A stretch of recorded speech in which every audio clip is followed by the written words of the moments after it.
कभी महसूस किया है कि जो लोग सबसे ज़्यादा अच्छे होते हैं वही सबसे पहले चले जाते हैं? जो कभी किसी का दिल नहीं तोड़ते उनका दिल ही सबसे पहले टूट जाता है। क्या ईश्वर अच्छे लोगों से प्रेम नहीं करते, या फिर अच्छे लोग इस धरती पर रहने के लिए बने ही नहीं हैं? पुराण कहते हैं ये धरती पुरस्कार नहीं, परीक्षा नहीं, बल्कि योग भूमि है, भोग भूमि है, जहां आत्माएं अपने कर्मों का फल भोगने आती हैं। आज की ये कथा आपको बताएगी कि अच्छे लोग जल्दी क्यों जाते हैं और उनका जाना हमें क्या सिखाने आता है। पूरी कहानी अंत तक सुनिए। ये कथा अंत तक सुनने से हो सकता है आज आपकी पीड़ा को राहत मिल जाए। भगवान श्री कृष्ण के पास श्री नारद जी इसी प्रश्न के साथ आते हैं और वह उनसे बड़े विनम्र स्वभाव में पूछते हैं, हे कृष्ण कन्हैया, कृपया मेरी जिज्ञासा का समाधान कीजिए। आखिर जो लोग अच्छे होते हैं, सच्चे होते हैं, उन्हीं लोगों के साथ क्यों गलत होता है? वही इस दुनिया को सबसे पहले छोड़कर क्यों चले जाते हैं? भगवान कृष्ण जी मुस्कुराते हैं और कहते हैं, सुनो नारद, ये एक पवित्र कथा है, जिस कथा के बाद तुम्हें तुम्हारे प्रश्न का उत्तर मिल जाएगा। तुम्हें ये कथा बहुत ही ध्यानपूर्वक सुननी है, और जो भी इंसान इस कथा को ध्यानपूर्वक सुनेगा उस इंसान की आयु में वृद्धि होगी। ऐसा भगवान श्री कृष्ण नारद जी से कहते हैं। अब वह कथा प्रारंभ करते हैं। भगवान श्री कृष्ण कहते हैं, प्राचीन भारतीय शास्त्रों और पुराणों में यह माना गया है नारद जी कि यह सृष्टि केवल मनुष्य के लिए नहीं बनी, बल्कि यह आत्माओं की यात्रा का एक चरण है। स्वर्ग, पृथ्वी और पाताल, ये तीनों लोग आत्मा के विकास की अलग अलग अवस्थाएं हैं। स्वर्ग जिसे भोग का लोक कहा जाता है, जहाँ पुण्य का फल मिलता है। पृथ्वी को कर्म लोक कहा जाता है, जहाँ कर्म किए जाते हैं और उनके परिणाम भोगे जाते हैं। इसीलिए जब कोई आत्मा, चाहे वह मनुष्य की हो, ऋषि की हो या देवता की हो, अपने कर्मों के कारण किसी विशेष अनुभव को भोगने योग्य हो जाती है तो उसे पृथ्वी पर आना पड़ता है। पुराणों में अनेक कथाएं मिलती हैं जहां देवताओं को भी मनुष्य रूप में जन्म लेना पड़ा। उदाहरण के लिए हैं राजा नहुष, जो पहले एक महान राजा थे।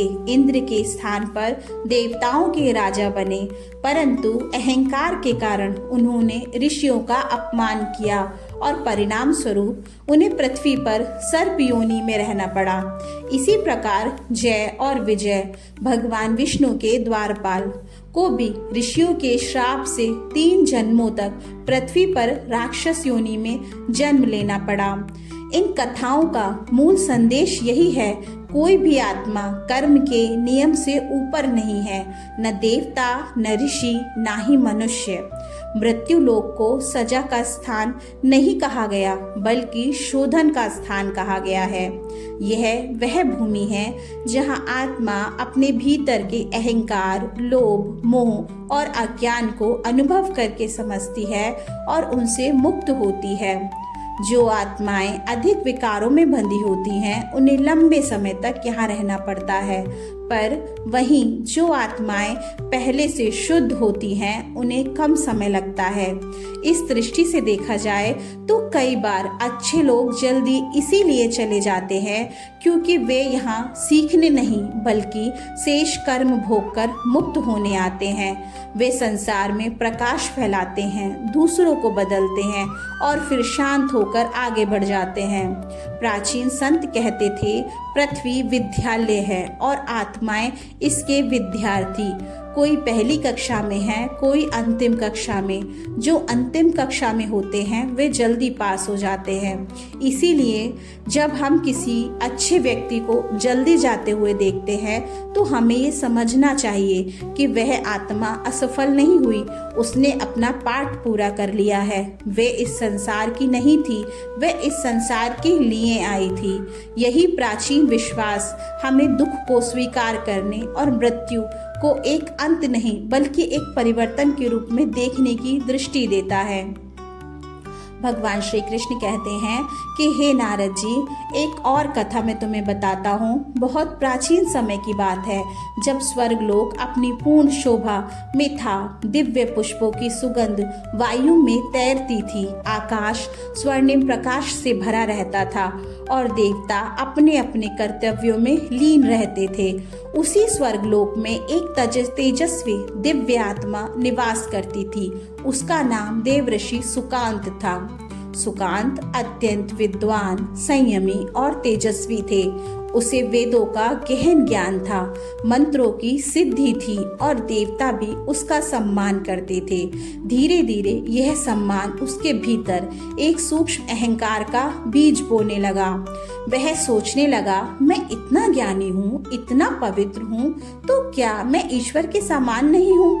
यह विचार ही उसका पतन बनने वाला था। एक भगवान भोलेनाथ उसका घमंड तोड़ने के लिए एक छोटे बालक का रूप लेकर स्वर्ग गए। उन्होंने सभी देवताओं से कहा, जो भी सच्चा ज्ञानी है वे वही है जो स्वयं को कुछ नहीं मानता। यह सुनकर सुकांत के भीतर क्रोध और अहंकार जाग उठा। उसने उस छोटे बालक को तर्क दिया, उन्हें नीचा दिखाने का प्रयास किया और अपने ज्ञान का घमंड किया। तब वह शिव रूपी छोटे बालक बोले, ज्ञान जब अहंकार बन जाए तब वह अज्ञान से भी अधिक अंधकार पैदा करता है। यह बात सुकांत को चुभ गई। उसका अहंकार अब बढ़ चुका था। यह बात भगवान विष्णु यानी मुझ तक भी आई। उन्होंने सुकांत को बुलाया। बैकुंठ में जब सुकांत पहुंचे तो उसने सिर झुकाया जरूर, पर मन से नहीं झुकाया। भगवान विष्णु बोले, वत्स सुकांत, तुम्हारे भीतर अहंकार का बीज अंकुरित हो चुका है। तुम स्वयं को सृष्टि से अलग समझने लगे हो। ये भूल तुम्हें मृत्यु लोक में जाकर समझनी होगी। सुकांत अब कांप उठा। प्रभु, मैं तो तपस्वी हूँ, ज्ञानी हूँ, मुझे मनुष्य बनना पड़ेगा? उसने पूछा। तब भगवान विष्णु बोले, ज्ञान बिना करुणा अधूरा है। स्वर्ग में करुणा की परीक्षा नहीं होती, यहाँ केवल भोग होता है। पृथ्वी ही वह स्थान है जहाँ पीड़ा के माध्यम से करुणा गहरी होती है। सुकांत को पृथ्वी पर भेजने का आदेश हुआ।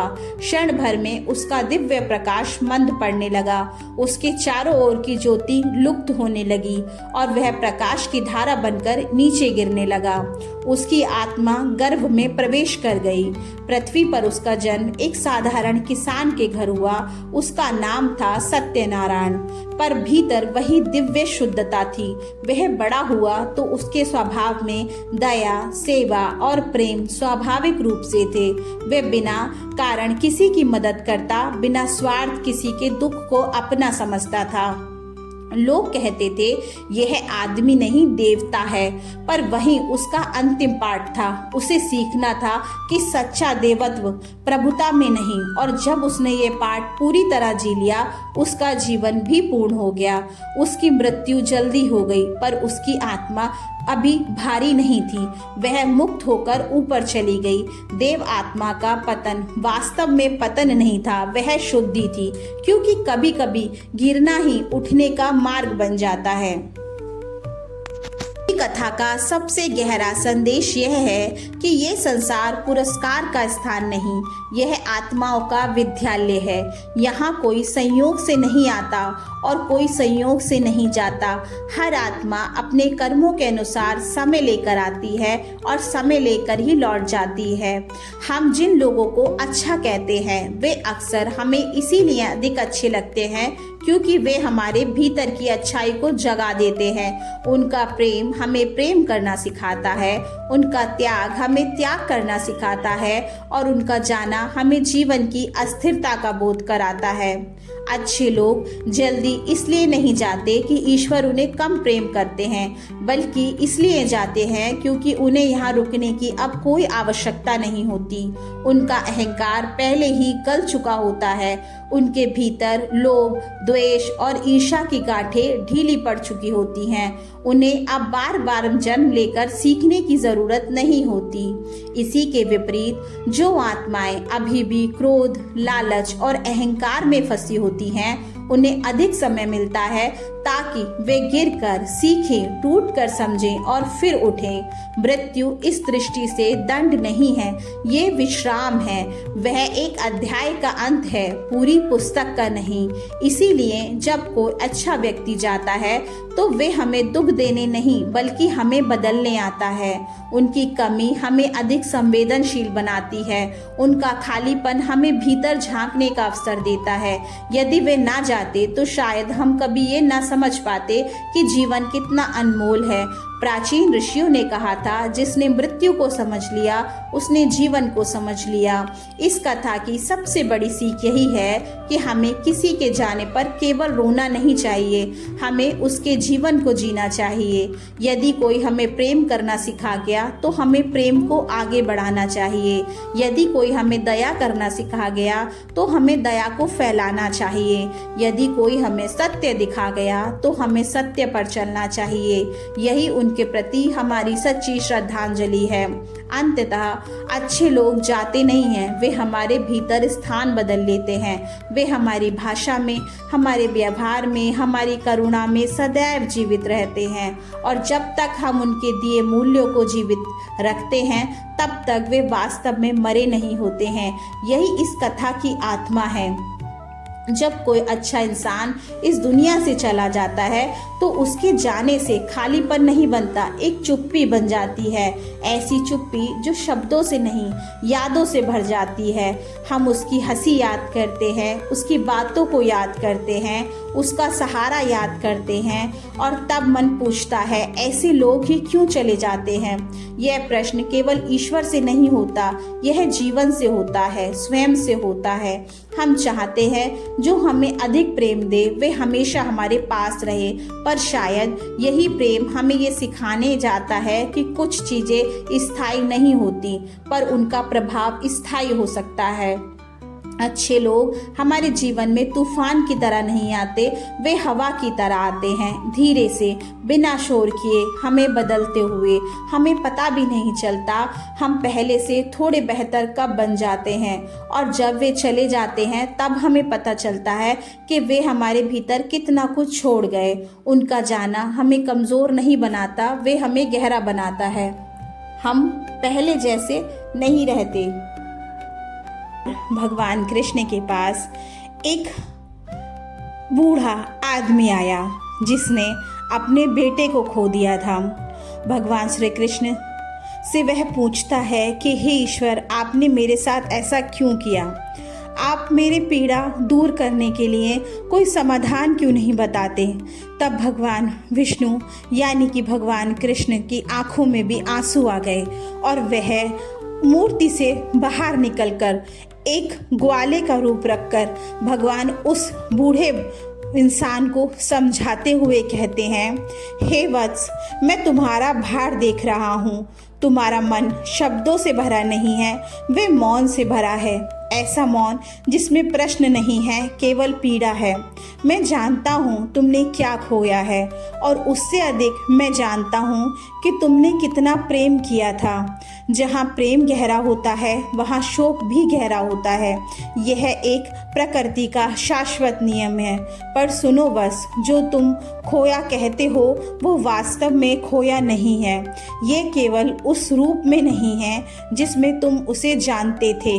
जिसे तुम मेरा कहते थे वह मेरा था भी नहीं, वह मेरा ही चेतना का एक अंश था जो तुम्हारे जीवन से होकर गुजरा। यानी कि संपूर्ण ब्रह्मांड की हर आत्मा में मैं परमात्मा निवास करता हूँ और वही मेरी ही चेतना का अंश है। इसीलिए वह भी मेरी ही चेतना का अंश था। मैंने उसे तुम्हें दिया था और अब मैंने उसे अपने पास बुला लिया है, पर उसका प्रेम मैंने तुमसे नहीं लिया, वह तुम्हारे भीतर छोड़ दिया गया है। तुम कहते हो मेरा संसार सूना हो गया उस इंसान के जाने से, पर देखो तुम्हारा हृदय और बड़ा हो गया है। दुख हृदय को तोड़ता है पर उसे फैलाता भी है। तुम्हारे आंसू गिरते हैं ताकि तुम हल्के हो सको। तुम रोना चाहते हो तो तुम खूब रो, इससे तुम्हारा मन हल्का हो जाएगा। तुम्हारी रातें भारी हैं ताकि तुम्हारी सुबह कोमल हो सके।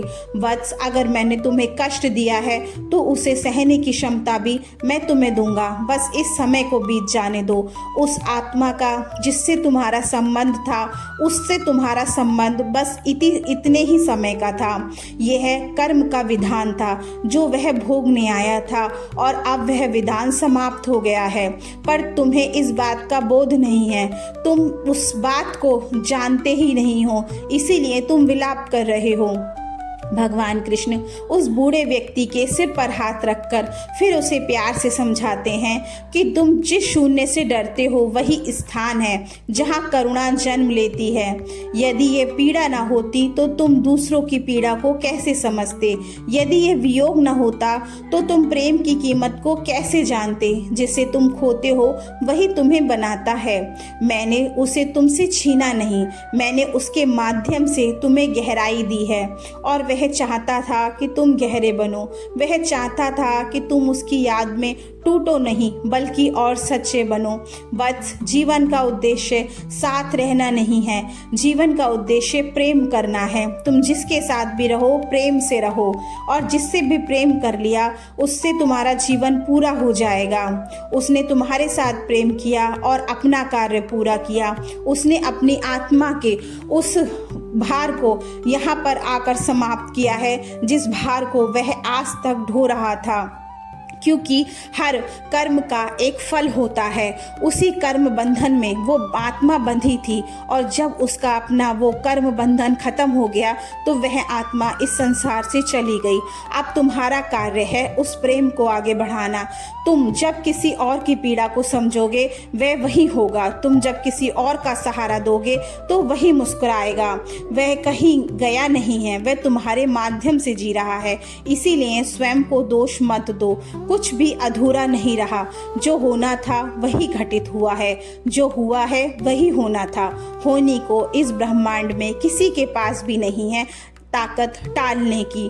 आत्मा अजर और अमर होती है, पर इंसान क्योंकि अहम से बंधा होता है, मैं से बंधा होता है और इस मोह के कारण वो इस सब बातों को समझ ही नहीं पाता। मेरे विधान को कोई भूल नहीं होती वत्स, केवल समय होता है। तुम अभी उस समय में हो जहाँ समझ नहीं आती, केवल सहन करना पड़ता है और सहन करना भी एक तप है। भगवान श्री कृष्ण कहते हैं, मैं तुम्हें इस तप में अकेले नहीं छोड़ता, मैं तुम्हारे हर आंसुओं में हूँ। जब तक तुम रोते हो मैं तुम्हारे साथ रोता हूँ, जब तुम चुप होते हो मैं तुम्हारे साथ मौन होता हूँ। मैं तुम्हें देख रहा हूँ और थाम रहा हूँ। चलो बस सांस लो, आज बस सांस लो, आज बस उठो, आज बस जीवित रहो, कल मुस्कुराना। और एक दिन तुम यह समझोगे कि तुमने खोया नहीं, तुम बदले हो और ये बदलना ही जीवन है। मैं तुम्हारे साथ हूँ और हमेशा रहूँगा। वह ग्वाले के रूप में जो भगवान कृष्ण आए थे, उन्होंने यह शब्द उस बूढ़े व्यक्ति से कहा, उस बूढ़े ब्राह्मण से कहा जो विलाप कर रहा था अपने पुत्र के जाने के। भगवान कृष्ण को स्वयं करुणावश आना पड़ा उस इंसान को समझाने के लिए जो अपने पुत्र के जाने पर जोर जोर से रोता हुआ विलाप करता हुआ भगवान कृष्ण के मंदिर में उनके द्वार पर शिकायत करने आया था। भगवान कृष्ण कहते हैं कि सुनो, इस संसार में कर्म बंधन से कोई मुक्त नहीं हो सकता। आत्मा का कर्म बंधन जब तक था तब तक उसने यहाँ पर रह कर भोगा और जैसे ही वो समाप्त हो जाता है आत्मा को वापस मैं बुला लेता हूँ। जो आत्मा का कर्म बंधन जितना ज़्यादा होता है उसे उतने ज़्यादा समय तक यहाँ पर पीड़ा भोगनी पड़ती है। तो इसीलिए कहते हैं लोग कि हमें दान करना चाहिए, तो उस मृत इंसान के पास उसका पुण्य जाता है। जब हम किसी का सहारा बनते हैं तो उस मृत इंसान को भी एक मुस्कुराने की वजह मिलती है, उस आत्मा को भी शांति मिलती है। तभी आप देखा होगा कि जब के इंसान के साथ कुछ अनहोनी होती है तो उसके लिए दान अवश्य किया जाता है। दोस्तों, मैं शिवी आपसे ये विनती करती हूँ कि अगर आप कोई ये कथा आपके दिल को छुई हो, अगर आप इससे थोड़ा भी आपको सहारा मिला हो तो कृपया करके इसको ज़रूर शेयर करें। भले ही आज आप सब्सक्राइब करें या ना करें, पर हाँ, इसे ज़रूर शेयर करें।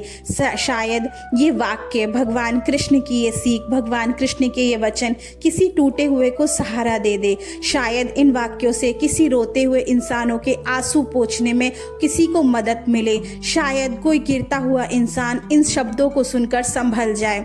तो दोस्तों, मेरी आपसे यही रिक्वेस्ट है कि आप चाहें तो इस वीडियो को शेयर कर सकते हैं। मिलते हैं अंत में मैं भगवान श्री कृष्ण के उस पवित्र सीख के साथ इस वीडियो का समापन करना चाहूंगी, जिसमें आत्मा के अमरता के बारे में बताया गया है। नैनम छिन्दन्ति शस्त्राणि नैनम दहति पावका न चैनम क्लेद्यन्त्यपो न शोष्यति मारुतः। यानी कि इस श्लोक में भगवान विष्णु आत्मा के स्वरूप को समझा रहे हैं। वे अर्जुन से कहते हैं, आत्मा अविनाशी है, उसका कभी नाश नहीं होता, कोई भी शस्त्र उसे काट नहीं सकते, अग्नि उसे जला नहीं सकती, जल उसे भिगा नहीं सकता और वायु उसे सुखा नहीं सकती। यानी आत्मा किसी भी भौतिक तत्व से प्रभावित नहीं होती। इसका सरल मतलब यह है कि हमारा शरीर नश्वर है, एक दिन नष्ट हो जाएगा, लेकिन हमारे भीतर जो चेतना है, जो मैं का असली अनुभव है, वही आत्मा है और वह सदा रहती है। जन्म और मृत्यु केवल शरीर की होती है। आत्मा न जन्म लेती है और ना ही मरती है। श्री कृष्ण ये ज्ञान इसलिए देते हैं ताकि मनुष्य मृत्यु, हानि और परिवर्तन से डरना छोड़ दे। जब हमें ये समझ आ जाता है कि हमारा असली स्वरूप नष्ट होने वाला नहीं है, तब जीवन की कठिनाइयाँ हमें भीतर से तोड़ नहीं पाती। हम साहस, शांति और स्थिरता के साथ अपने कर्तव्य कर पाते हैं। ये श्लोक हमें सिखाता है कि हमें शरीर से अधिक आत्मा की पहचान बनानी चाहिए, क्योंकि वही शाश्वत सत्य है। यही समझ हमें भय, शोक और मोह से मुक्त करती है और जीवन की गहराइयों से देखने की शक्ति देती है। जिस इंसान का कोई प्रिय जाता है, उस इंसान को धीर बंधाना इस दुनिया का सबसे ज्यादा मुश्किल काम है।